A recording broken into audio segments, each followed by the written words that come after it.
Hello everybody, Iain Robson here. In today's Courseplay tutorial I'm going to show you how to unload a combine using Courseplay. So I have my tractor right here. This is a little T4. So what we want to do is we want to start recording the course like so.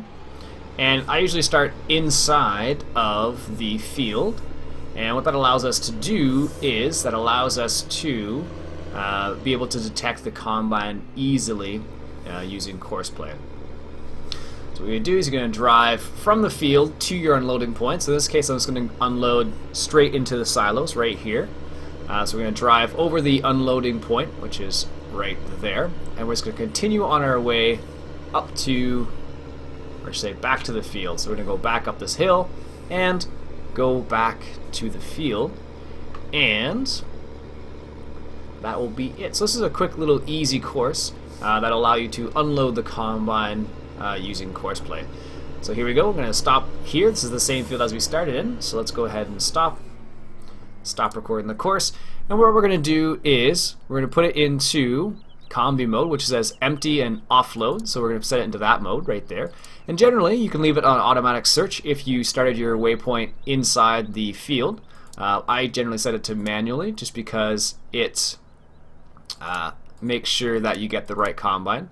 So in this case I know this is the combine I'm using because it's actually moving versus the one that's not moving. So as you can go, just hit nearest course or first waypoint, either works fine. So hit that so there's no combine in reach. So as you can see, because I set it to manually select the combine, it will allow me to, it actually can detect it from a bit further away. And also you can have it outside the field as well.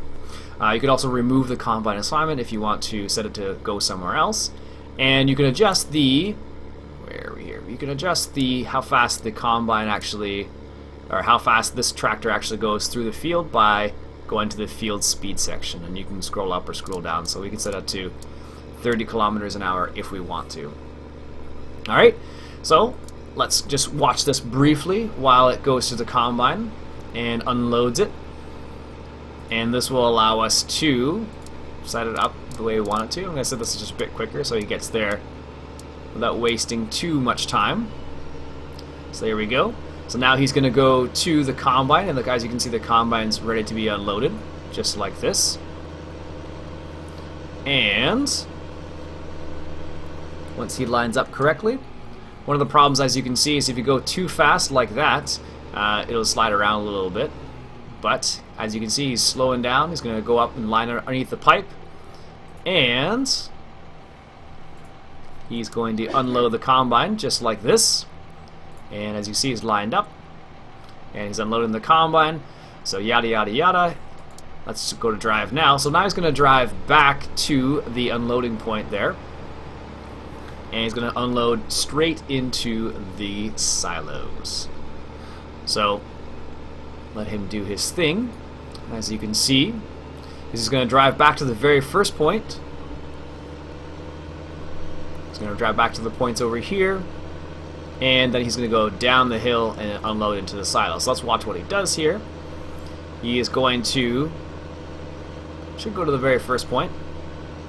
In this case, he's skipping this point. He's going to the second point here, and then he's going to slow down. So this is one of the problems. You have to be careful of how fast you set the speed, because situations like that can happen. So take that in consideration when you set the speed.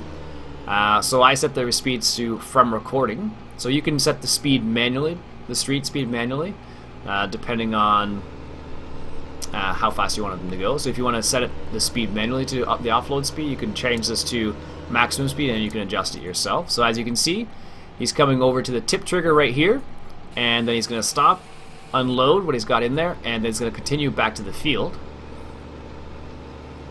And that is how you record, or that's how you set up a tractor to unload a combine in, or say using Courseplay. We'll wait till he gets to the very end there. There he goes, and he's going to go back to the combine probably because it's full again. And that's how that works. So that is how you use Courseplay to unload a combine.